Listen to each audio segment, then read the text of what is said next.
Hello students. Today we will learn the concept of delegation of authority. First we go through what is delegation, then what are the different elements of delegation.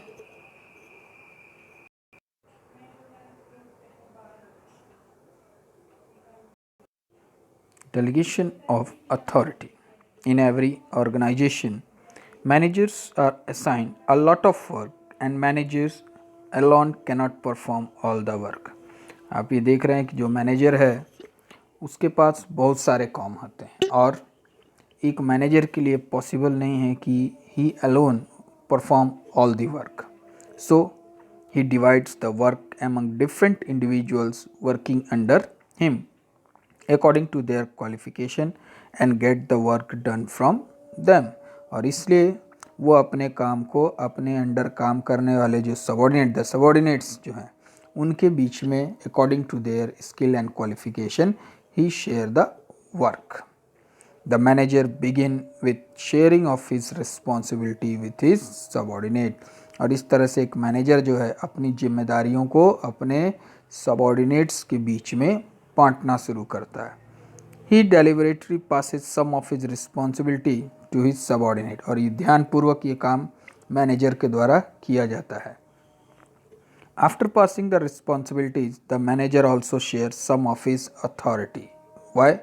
Because if the authority is not with the subordinate, he will not able to complete the assigned task by the manager.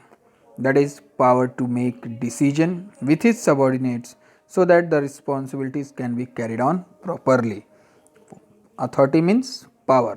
और जब तक power subordinate को नहीं दिया जाएगा तो वो काम पूरा अच्छे से नहीं कर पाएगा. इसलिए वर्क असाइन करने के बाद, शेयर करने के बाद मैनेजर जो है अपनी पावर्स भी उस रिस्पॉन्सिबिलिटी से related what ever the power is matching with the third responsibility he share with the subordinate to make sure that his subordinate perform all the work effectively and efficiently in the expected manner. The manager creates accountability and this whole process is known as delegation. तो work assign करने के बाद power दिया जाता है और ये assure किया जाता है कि सबॉर्डिनेट्स को जो भी वर्क दिया गया वो एफिशिएंटली और इफ़ेक्टिवली उसको कंप्लीट करेगा. और इस तरीके से एक अकाउंटेबिलिटी, एक जिम्मेदारी क्रिएट कर दी जाती है, यानी कि answerable for non completion of task. This is called accountability. और इस पूरे प्रोसेस को कहा जाता है delegation. So delegation can be define as a process of entrusting responsibility and authority to the subordinates and creating accountability on those employees who are entrusted responsibility and authority. तो ये एक प्रोसेस है जिसमें the manager share his work with his subordinates, assign them authority and create accountability on them so they will complete their task within the prescribed time period. In simple word, delegation refers to downward transfer of authority from superior to subordinate. और ये हम कह सकते हैं कि delegation क्या है, एक डाउनवर्ड फ्लो है, यानी कि सुपीरियर से सबॉर्डिनेट की तरफ जब हम पावर को शेयर करते हैं, ट्रांसफ़र करते हैं, this is called delegation. Now we are going to learn the different elements of delegation और we call it as process of delegation. हम इसे प्रोसेस ऑफ डेलीगेशन भी कहते हैं और एलिमेंट्स ऑफ डेलीगेशन भी कहा जाता है. So in the element of delegation there are three steps. The first one is we have given the responsibilities, then assign the related authorities and after that create the accountability on the employees so they will complete the work on time. So first we go through the first step in delegation process, that is responsibility. Responsibility means assigning the work or completing the work on time. Responsibility means the work assigned to an individual. It includes all the physical and mental activities to be performed by the employees at a particular job position. So responsibility is nothing but assigning of task, work जो assign किया जाता है, दिया जाता है, और ये इस तरीके से एक चाहे वो फिजिकल या मेंटल एक्टिविटी किसी भी तरह का हो सकता है वर्क, एक पर्टिकुलर पर्सन किसी एक जॉब पोजीशन पर रह करके उस काम को पूरा करेगा. The process of delegation begin when manager passes on some of his responsibility to his subordinates, which means responsibility can be delegated. और इस डेलीगेशन प्रोसेस में जब मैनेजर अपना काम अपने सबॉर्डिनेट्स के साथ शेयर करता है, अपना वर्क का कुछ हिस्सा उन्हें करने के लिए देता है, तो ये कहलाता है डेलीगेशन. ठीक है, और इससे हम ये कह सकते हैं कि रिस्पॉन्सिबिलिटी कैन बी डेलीगेट, जो हमारे जिम्मेदारियां हम किसी दूसरे के साथ शेयर उसको कर सकते हैं. सो you remember this, responsibility can be delegated. Now the features of responsibility. Responsibility is the obligation of a subordinate to properly perform the assigned duty. Definitely every subordinate should complete the work assigned by the superior in a proper manner. It arises from superior subordinate relationship because subordinate is bound to perform the duty assigned by his superior. और आपने देखा है कि scalar chain में जो है superior take the order instruction from the subordinate take order instruction from the superior. तो इसी तरीके से जो सबॉर्डिनेट होता है वो अपने सुपीरियर के द्वारा दिया गया कार्य जो है उसे करने के लिए बाउंड होता है, उसे करना होता है. Responsibility flows upward because subordinate will always be responsible to his सब सुपीरियर. और ये डायरेक्शन आपको याद रखना है कि रिस्पॉन्सिबिलिटी हमेशा अपवर्ड यानी कि फ्लो होती है, यानी कि रिस्पॉन्सिबिलिटी का जो डायरेक्शन होता है अपवर्ड होता है, क्योंकि आप अपने सुपीरियर के लिए जिम्मेदार होते हैं अगर आप अपने वर्क को टाइमली नहीं कर पाते. So responsibility flows upward. और दूसरा याद रखना है कि responsibility can be delegated. Next one is after assigning the work, now we have to pass necessary authority so the subordinate perform their work. Authority means power to take decision. To carry on the responsibilities, every employees need to have some authority. और जो काम दिया गया है अगर उससे related उस काम को समय पर करना है तो उसके लिए उसके पास पावर होना चाहिए. So when manager are passing their responsibilities to the subordinates, they also pass some of the authority to the subordinate. इसलिए मैनेजर जब भी कोई कार्य अपने सबॉर्डिनेट को देता है तो उससे रिलेटेड उस काम को करने के लिए जो भी पावर्स की ज़रूरत होती है वो उन्हें असाइन करता है. The delegating authority is the second step of organising process. While sharing the authority, managers keep in mind that the authority matching to the responsibility should only be delegated. ये हमने principle of authority and responsibility में भी पढ़ा. There must be a parity between the authority and responsibility. तो जब भी कोई manager work assign करता है तो वो ये ध्यान रखना है कि उस वर्क को परफॉर्म करने के लिए जितने पावर्स की ज़रूरत है वो उतना ही पावर अथॉरिटी सबॉर्डिनेट को असाइन करे. They shall not pass all their authority to the sir. That's why इस जो मैनेजर जो है वो अपने सारे पावर्स उसको असाइन नहीं करता, क्योंकि if authority is more than the responsibility, then definitely the subordinate will misuse the authority. So the features of authority: in a formal organization, authority arise or originate from an individual job position. आपने formal organisation पढ़ा है जहाँ official work होता है, job position होता है, एक network होता है. तो जैसे ही कोई पर्सन कोई जॉब पोजीशन ऑक्यूपाई करता है, कोई पोस्ट ऑक्यूपाई करता है, उसी से उसकी अथॉरिटी एराइज हो जाती है. अगर वो सुपीरियर है तो उसकी पावर्स अलग होंगी, सबॉर्डिनेट है तो उसकी पावर्स अलग होंगी. Authority refers to right to take decision due to your managerial position. Authority determine superior subordinate relationship. और इसी अथॉरिटी के बेस पर सुपीरियर सबॉर्डिनेट का रिलेशनशिप क्रिएट होता है. ये हमने ऑर्गेनाइजिंग प्रोसेस में पढ़ा था. The person who have maximum authority is a superior and the less authority subordinate. As subordinate communicate his decision to subordinate expecting compliance from him as per his direction. और subordinates जो है वो सारे decision जो भी है वो अपने सुपीरियर से डिस्कस करता है, या what ever the decision are taken by the superior or the information given by the superior, he works accordingly. Authority is restricted by law and rules and regulation of the organization. और जो authority है, जो power है, वो restricted है, वो एक particular work से रिलेटेड जो अथॉरिटी है वो अथॉरिटी सिर्फ वही पावर वहाँ यूज की जा सकती है, उसको हर जगह यूज नहीं किया जा सकता. Authority all arises from the scalar chain which links various job position. और ये पावर कहाँ से क्रिएट होती है? जब अलग अलग जॉब पोजीशंस क्रिएट हो जाती हैं, सुपीरियर सबॉर्डिनेट का रिलेशन क्रिएट हो जाता है, तो वहाँ से अथॉरिटी का जन्म होता है. Authority flows downward from superior to subordinate. तो आपको इसको फ्लो याद रखना है कि अथॉरिटी डाउनवर्ड फ्लो करती है, क्योंकि सुपीरियर अपना पावर सबॉर्डिनेट के साथ शेयर करता है, जबकि रिस्पॉन्सिबिलिटी में सबॉर्डिनेट रिस्पॉन्सिबल होता है अपने कार्य के लिए सबॉर्डिनेट सुपीरियर के सामने, तो उसका फ्लो अपवर्ड होता है.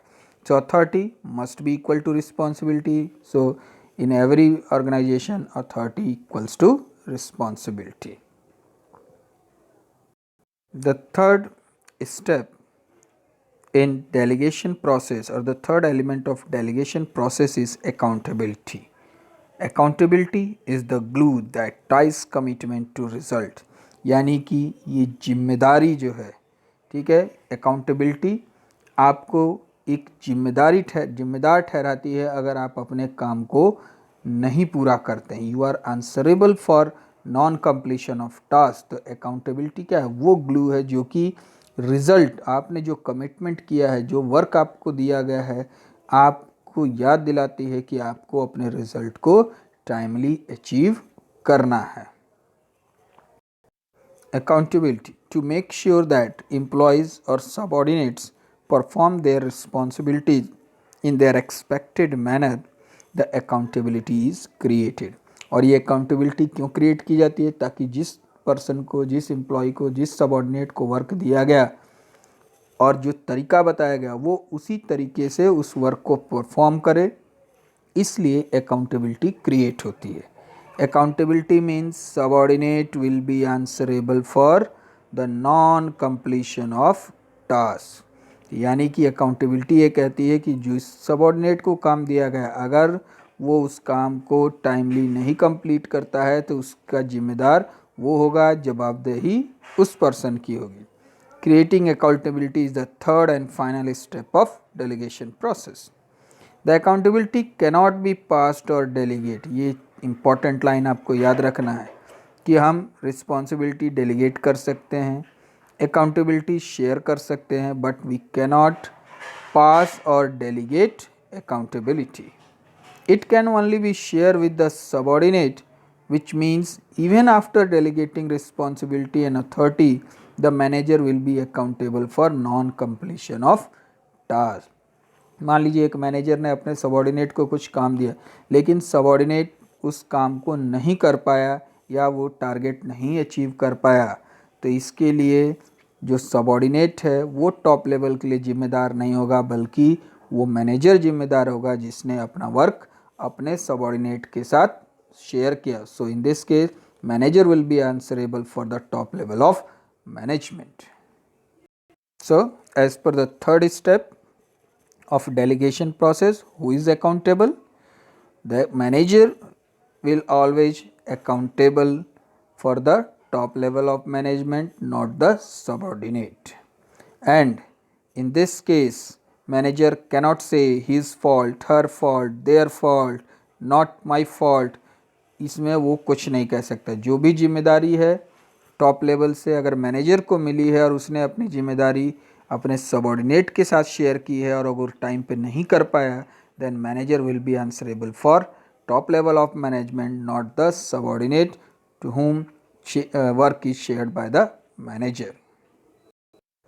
If the production manager is given the target of producing 20 machines in 1 month time and he divide this target between 4 foremen working under him, that is 5 machines to be produced by each foreman, but one foreman could not achieve the target and at the end of the month only 17 machines are manufactured, then production manager will be held accountable for non-completion of target, as accountability cannot be transferred or shared. It is an absolute term. So with the help of this example you clear that कि कोई भी अगर काम किसी को दिया गया है वो उसके लिए जिम्मेदार है, भले उसने अपना काम किसी के साथ बांटा हो करने के। तो यहाँ प्रोडक्शन मैनेजर को 20 मशीन्स प्रोड्यूस करने के लिए दी गई और उसने अपने अंडर के 4 फॉरमैन जो उसके सबॉर्डिनेट्स हैं उनको एक एक 5-5 मशीन प्रोड्यूस कर रहे हैं, लेकिन एक फॉरमैन की तबीयत ख़राब हो गई या किसी कारण से वो नहीं कर पाया तो 17 मशीन्स ही प्रोड्यूस हो पाई या मैन्युफैक्चर हो पाई। तो इसके लिए वो फॉरमैन जिम्मेदार नहीं होगा। कौन जिम्मेदार होगा? Who is accountable? The production manager is responsible for the top level for non completion of task in front of the top level management, because accountability cannot be delegated, not shared. क्योंकि काम बांटने के बावजूद भी, अपना work दूसरे के साथ करने के बावजूद भी आप ही जिम्मेदार होंगे। So the features of accountability. Accountability refers to answerable for final output. If you are not complete the work on time, you will be answerable. It cannot be delegated or pass. ये ध्यान रखना है कि accountability ना delegate होगी ना pass होगी। It enforced through regular feedback on the extent of work accomplished. और इसलिए ज़रूरी है कि जो मैनेजर है वो टाइमली बार बार बीच बीच में वर्क जो भी उसने सबॉर्डिनेट को दे रखा है बार बार उसको चेक करता रहे कि उसका सबॉर्डिनेट वर्क टाइमली कर रहा है कि नहीं, because ultimately after at the end of the time period if the subordinates are not able to complete the task, then the manager will be answerable in front of the top level management. So responsibility flows upward and it can be delegated. Authority flows downward and it can be shared with the subordinate, but accountability cannot be delegated or shared. Now the topic why accountability cannot be shared. Principle of absoluteness of accountability. ये क्या चीज़ है, क्या नियम है? Absoluteness of accountability का मतलब होता है accountability cannot be shared. Delegation is a very important process to carry on the work systematically in the organization. क्योंकि बिना delegation के कोई भी work possible नहीं हो सकता, इसलिए इसकी ज़रूरत है। But delegation is not a process of abdication, which means accountability is absolute. ठीक है, ये बहुत इंपॉर्टेंट टॉपिक है, you clearly understand this one. तो delegation is not a process of abdication, मतलब यहाँ अकाउंटेबिलिटी फिक्स है। आप भले अपना वर्क किसी के साथ शेयर करिए लेकिन जिम्मेदार आप ही होंगे अगर वर्क नहीं कंप्लीट होगा तो। It can never be passed और delegate, we have learn this. After creating accountability on subordinate, the superior also remain accountable. ठीक है, भले उसने वर्क सबॉर्डिनेट को दे दिया, उन्हें अकाउंटेबल किया, लेकिन फिर भी सुपीरियर ही अकाउंटेबल होगा। For example, if the sales manager assign a target of selling 1000 in units in 1 month, he divide this target among the 5 salesmen working under him. One of the salesmen fell sick, so at the end of 1 month only 800 units could be sold. In such a situation, the accountability lies with the manager, although he has delegate or pass his target to his subordinate. तो देखा आपने कैसे अगर वो subordinate नहीं target कर पाए तो भी मैनेजर ही रिस्पॉन्सिबल हुआ। बट बाय पासिंग और delegating the responsibility he cannot get rid of accountability. भले उसने अपना रिस्पॉन्सिबिलिटी डेलीगेट किया, शेयर किया, लेकिन वो अकाउंटेबिलिटी से नहीं भाग सकता, पूरी जिम्मेदारी मैनेजर की है। He should have check in between, और इसके लिए कैसे हम एश्योर करें कि हमारा काम टाइम, जो हमने वर्क सबऑर्डिनेट को दिया वो सही से करे, टाइम पे करके दे, ताकि हमें दूसरे के सामने रिस्पॉन्सिबिलिटी जो हमें मिली है हमें खड़ा होकर बताना ना पड़े कि हमारा वर्क नहीं कंप्लीट। इसके लिए ही should have check in between and supervise from time to time whether the work is going in right direction और not and take timely action. That's why it is very important for the manager कि वो बीच बीच में check करता रहे कि जो work उसने subordinate को दिया क्या वो सही से कर रहे हैं कि नहीं, कोई दिक्कत है कि नहीं, या राइट डायरेक्शन में काम हो रहा है कि नहीं। अगर गलत हो रहा है, कोई डेविएशन आ रहा है, तो उसे टाइमली एक्शन लेकर के सही करना है। So accountability is not delegated nor share.